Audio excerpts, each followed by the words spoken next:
Hello guys, welcome back to profit diaries by Urana Malik. तो आज हमारा फोर्थ लेक्चर है मेडिकल बिलिंग का। उम्मीद करता हूँ कि पिछले 3 लेक्चर आपको क्लियर हो चुके होंगे, बिल्कुल समझ आ चुके होंगे, और ये भी उम्मीद करता हूँ कि आपने उनको राइट डाउन कर लिया होगा और आप उनको रिवाइज भी कर रहे हो। मैं आपसे यही उम्मीद करता हूँ कि आप पूरे लेक्चर को गौर से सुनते होंगे, टाइम वेस्ट नहीं करते होंगे और ये भी नहीं समझते होंगे ये चीज़ बेकार है। आप कोई भी चीज़ कर रहे हो ना, दिल लगा के करो, अपने मन से करो, ठीक है। आपको कोई फोर्स कर रहा हो, आप उस चीज़ में इंटरेस्ट नहीं रख सकते। जब तक आप खुद इंटरेस्टेड नहीं हो ना किसी चीज में, आप उसमें सक्सेसफुल नहीं हो सकते। आपका मकसद सिर्फ ये नहीं होना चाहिए कि भाई मैं पैसे कमाऊंगा, मैं ये करूंगा वो करूंगा। आप दिलचस्पी से पढ़ो, आप इसमें इंटरेस्ट दिखाओ। बहुत मजे की चीज़ है यार, ये तो बोरिंग है ही नहीं। आपने केस स्टडीज उठाने हैं, आपने देखना है पेशेंट कैसे आया, क्या मसला था, उसको कितनी पेमेंट मिलनी है नहीं मिलनी, अच्छा उसका डिनायर क्यों हो रहा है, उसको फिक्स कैसे करना है, दिमाग लगाना है। बड़ी इंटरेस्टिंग चीज़ें हैं यार, इसमें ना बोर होने वाली चीज़ें हैं, कोई ऐसी चीज़ें नहीं है। आपको मज़ा आना चाहिए ये काम करते हुए। तो उम्मीद करता हूँ कि मज़ा आ रहा होगा।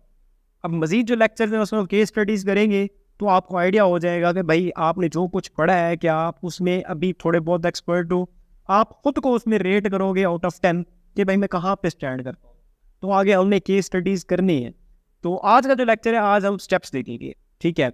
मैं आपको टोटल स्टेप्स जब बता दूंगा क्लियर हो जाएगा आपको कि मेडिकल बिलिंग असल में क्या है। इन डिटेल आपको आइडिया हो जाएगा कि मेडिकल बिलिंग में क्या क्या चीज़ें हम करते हैं, कहाँ पे हमें मसला हो सकता है, कहाँ से हम प्लस पॉइंट लेके आगे निकल सकते हैं। तो सारी चीज़ आपको क्लियर हो जाएगी।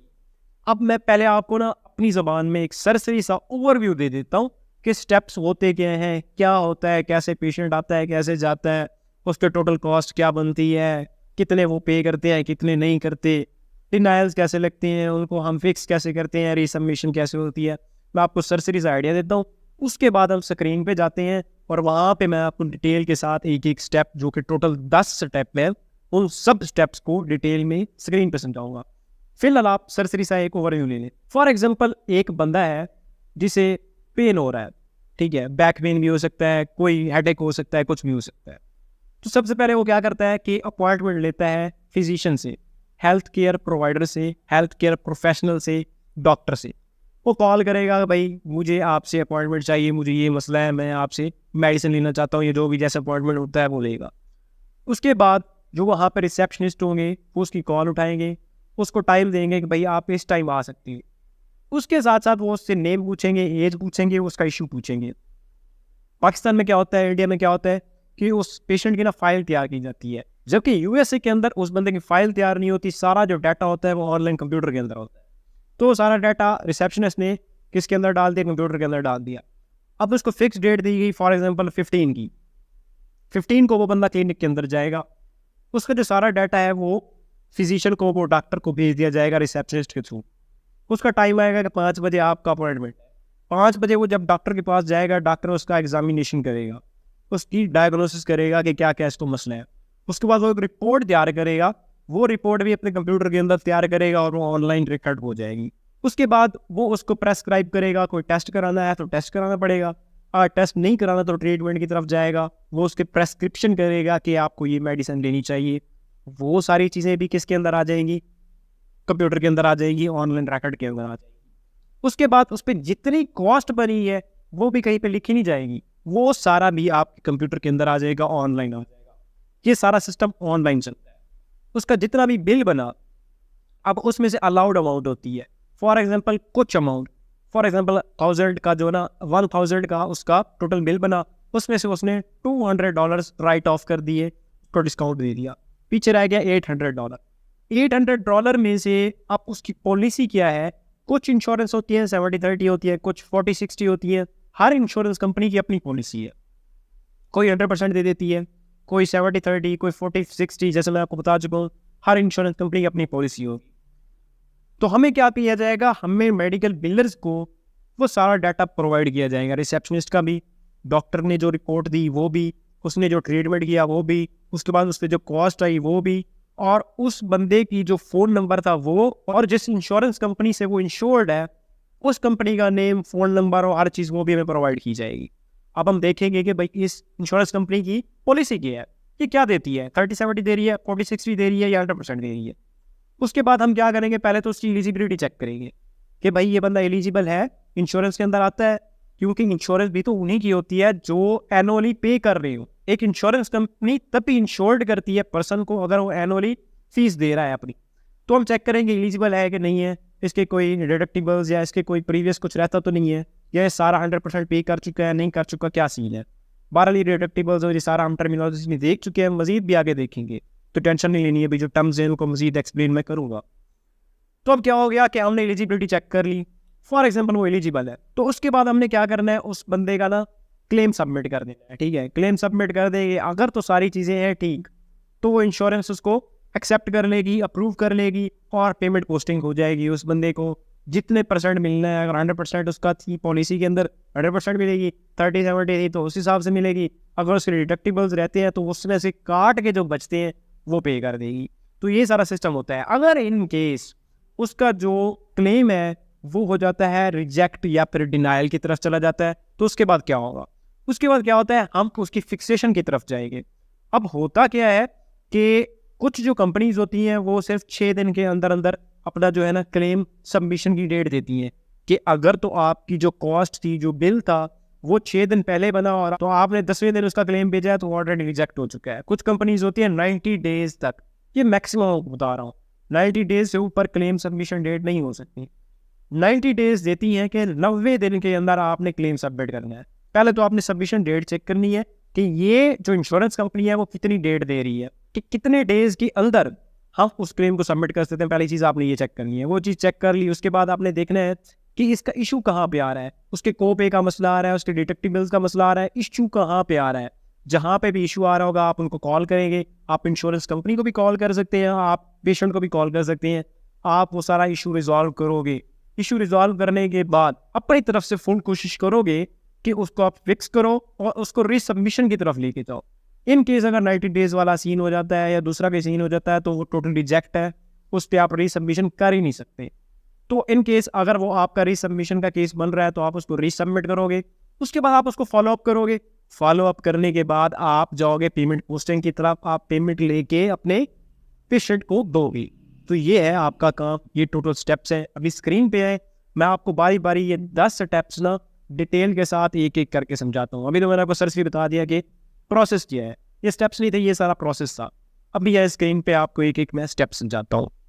तो भाई मैंने आपको सरसरी सा एक ओवरव्यू दिया है कि इसमें कौन कौन से स्टेप्स होते हैं। अभी हम बाई नेम इन सब स्टेप्स को देखते हैं। तो फर्स्ट ऑफ ऑल हमारे पास आता है eligibility verification. Eligibility verification first step है जिसमें हमारे पास पेशेंट की सारी डिटेल्स आती हैं कि इसने यहाँ से ये ट्रीटमेंट कराया। तो चेक करना होता है कि ये बंदा किसी भी इंश्योरेंस कंपनी से इंश्योर्ड है कि नहीं है।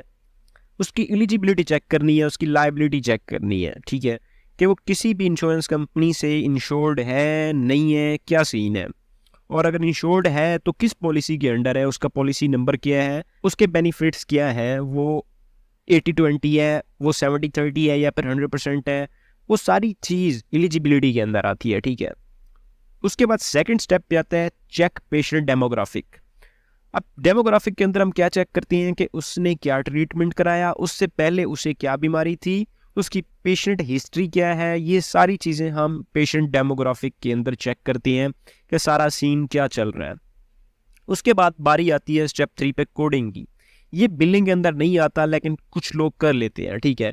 ये कहते हैं कि भाई कोडिंग भी बिलिंग के अंदर आता है, अगर हल्का फुल्का काम है तो वो एक बिलर जो होता है कोडर का काम कर लेता है, कोई मसले वाली बात नहीं है। तो कोडिंग में हमने ICD कोड्स देने होते हैं, ठीक है। इसमें हमें जितनी भी डिजीज़ है, उसका जो भी इशू है, जो भी उसका ट्रीटमेंट हुआ, वो हमें कोड्स के थ्रू जाहिर करना होता है, कोड्स के थ्रू एक्सप्रेस करना होता है। तो ये सारा कोडिंग के अंदर आता है स्टेप 3 में। अच्छा, स्टेप 4 कोडिंग ऑडिट्स।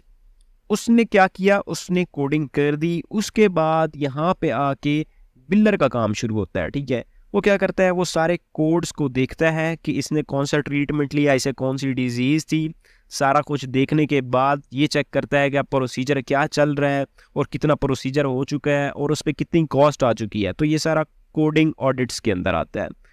स्टेप 5 पे क्या होता है कि जो मेडिकल बिलर है वो कोडिंग ऑडिट्स को देखते हुए एक क्लेम सबमिट करता है। क्लेम सबमिट किसे कहता है, इंश्योरेंस कंपनी को। इसे हम कहते हैं क्लेम सबमिशन। वो इस हिसाब से कि उसके कितने डॉलर्स बन रहे हैं, अलाउड अमाउंट कितनी है, एडजस्टमेंट कितनी है, उसका कोपे कितना है, ये सारी चीज़ जो है ना वो चेक करने से पहले एक सबमिट कर देता है क्लेम कि भाई हमारा जो पेशेंट है इसने यहाँ से ये प्रोसीजर कराए हैं, इसके ये कोड्स हैं, तो ये हम आपको क्लेम सबमिट कर रहे हैं, काइंडली इसकी अमाउंट हमें रिलीज़ करें। पेमेंट पोस्टिंग में आपने सारा हिसाब किताब लगाना होता है, ठीक है, कि उसकी अलाउड अमाउंट क्या है, वो सारा कुछ आपने इसमें डालना होता है, डिडक्टिबल्स क्या है, पेशेंट कितना पे करेगा, इंश्योरेंस कंपनी कितनी पे करेगी, इस सारे रेवेन्यू को आपने किसको देना होता है, इंश्योरेंस कंपनी को देना होता है, और वहाँ से पेमेंट रिलीज़ करानी होती है पेशेंट के लिए। ये सारा काम आता है पेमेंट पोस्टिंग के अंदर कि आपने वो सारे चेक्स क्लियर करवाने हैं, जो जो चेक एक पेशेंट को मिलने चाहिए, वो सारा काम पेमेंट पोस्टिंग के अंदर आता है। उसके बाद जो नेक्स्ट स्टेप आता है वो आता है AR मैनेजमेंट। AR क्या होता है कि अकाउंट रिसीवेबल मैनेजमेंट में आप हर वो चीज़ देखते हो कि उसको कितनी पेमेंट मिल चाहिए, उसको कितनी पेमेंट मिल चुकी है, ये सारी चीज़ें AR मैनेजमेंट में आती हैं। 7 स्टेप के अंदर आप इस चीज़ को देखते हो, ठीक है। तो उसके बाद आता है डिनायल मैनेजमेंट में क्या होता है कि अगर इन केस आपका जो क्लेम था वो हो चुका है डिनाय, कंपनी ने क्या किया, इंश्योरेंस कंपनी ने आपका जो क्लेम था आपने यहाँ पे सबमिट किया था उसको डिनाई कर दिया, उसको रिजेक्ट कर दिया। अगर रिजेक्ट कर दिया तो वो दोबारा अप्रूव नहीं हो सकता, अगर डिनाई किया है तो उसको हम फिक्स कर सकते हैं। तो असल में यहाँ पे 2 स्टेप्स और भी आते हैं, डिनायल मैनेजमेंट को मजीद 2 स्टेप्स में हम कर सकते हैं। इस वजह से मैं कहता हूँ कि टोटल 10 स्टेप्स है, 8 स्टेप्स नहीं है। डिनायल मैनेजमेंट में आप क्या करते हो, आप फिक्सेशन करते हो, डिनायल फिक्सेशन, उसके बाद डिनायल रीसबमिशन। तो हम क्या करेंगे, उस डिनायल को फिक्स करेंगे कि कहाँ पे मसला आ रहा है, पेशेंट के एंड से मसला आ रहा है, क्लिनिक के एंड से मसला आ रहा है, या फिर इंश्योरेंस कंपनी के एंड से मसला आ रहा है। वो सारी चीज़ हम रिजॉल्व करने के बाद क्या करेंगे, रीसबमिशन करेंगे, जो कि हमारा 10वां स्टेप होता है। यहाँ पे मेंशन नहीं है, मैं आपको ऐसे बता देता हूँ। डिनायल मैनेजमेंट के अंदर मजीद 2 स्टेप्स आते हैं, एक आता है डिनायल फिक्सेशन और दूसरा आता है डिनायल रीसबमिशन। और उसके बाद एक और स्टेप भी आता है, आप उसको भी गिन सकते हैं, जिसे कहते हैं हम फॉलो अप। क्या आपने बार बार पता करना है इंश्योरेंस कंपनी से कि हमारा क्लेम कहाँ तक पहुँचा, अप्रूव होगा नहीं होगा, उसको आपने फॉलो अप करना है। और जब तक वो अप्रूव नहीं हो जाता आपने उसको फॉलो करते रहना है, फॉलो अप करते रहना है। तो ये थे हमारे 10 स्टेप्स।